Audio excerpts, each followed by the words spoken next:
నేడు శ్రీశైలంలో ప్రధాని మోదీ పర్యటనకు సర్వం సిద్ధమైంది. మోదీ పర్యటనకు కేంద్ర భద్రతా బలగాల మధ్య పర్యవేక్షణ కొనసాగుతుంది. శ్రీశైల క్షేత్ర భద్రతా వలయంలో ఉంది. ప్రధాని మోదీ పర్యటన పూర్తయ్యే వరకు శ్రీశైలం రూట్లో ట్రాఫిక్ ఆంక్షలు అమల్లోకి రానున్నాయి. ఉదయం 9 గంటల నుంచి మధ్యాహ్నం 2 గంటల వరకు శ్రీశైలం వెళ్లే దారులలో ట్రాఫిక్ ను నిలిపివేయనున్నారు. శ్రీశైల జ్యోతిర్లింగం భ్రమరాంబిక శక్తిపీఠాన్ని దర్శించుకున్న 5వ ప్రధానిగా నరేంద్ర మోదీ నిలవనున్నారు. గతంలో ప్రధానులు నెహ్రూ, ఇందిరాగాంధీ, రాజీవ్ గాంధీ, పివి నరసింహరావులు ఈ క్షేత్రాన్ని సందర్శించారు. ఈ నేపథ్యంలో ప్రధానికి CM Chandrababu, deputy CM Pawan Kalyan ఘన స్వాగతం పలకనున్నారు.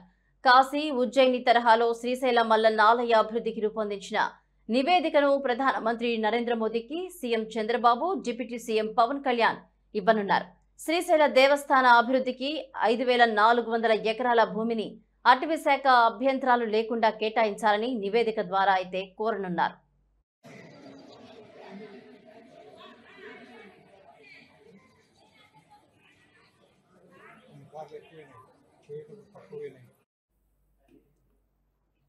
ఇటు ఢిల్లీ విమానాశ్రయం నుంచి ప్రత్యేక ఐఏఎఫ్ ఎంబ్రాయర్ విమానంలో బయలుదేరతారు. 10 గంటల 20 నిమిషాలకు కర్నూలు విమానాశ్రయానికి చేరుకుంటారు. 10 గంటల 25 నిమిషాలకు MI-17 హెలికాప్టర్లో బయలుదేరి శ్రీశైలం సమీపంలోని సున్నిపెంట హెలిప్యాడ్ కు చేరుకుంటారు. 11 గంటల 15 నిమిషాలకు సున్నిపెంట నుంచి రోడ్డు మార్గంలో శ్రీశైలంలోని భ్రమరాంబ అతిథి గృహానికి చేరుకుని కొద్దిసేపు విరామం తీసుకుంటారు.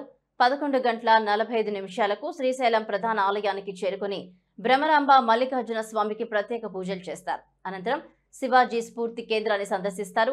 1 గంట 35 నిమిషాలకు సున్నిపెంట నుంచి హెలికాప్టర్లో కర్నూలుకు బయలుదేరతారు. 2 గంటల 20 నిమిషాలకు కర్నూలు నగర శివార్లో రాగమయూరి గ్రీన్ హిల్స్ లో సభా ప్రాంగణం సమీపంలో ఏర్పాటు చేసిన హెలిప్యాడ్ కు చేరుకుంటారు. 2 గంటల 30 నిమిషాల నుంచి 4 గంటల 5 వరకు అభివృద్ధి పనులకు శంకుస్థాపన, బహిరంగ సభల్లో ప్రసంగాల్లో పాల్గొంటారు. 4 గంటల 20 నిమిషాలకు హెలికాప్టర్ను కర్నూలు విమానాశ్రయానికి చేరుకుంటారు. 4 గంటల 45 నిమిషాలకు విమానంలో ఢిల్లీకి బయలుదేరతారు.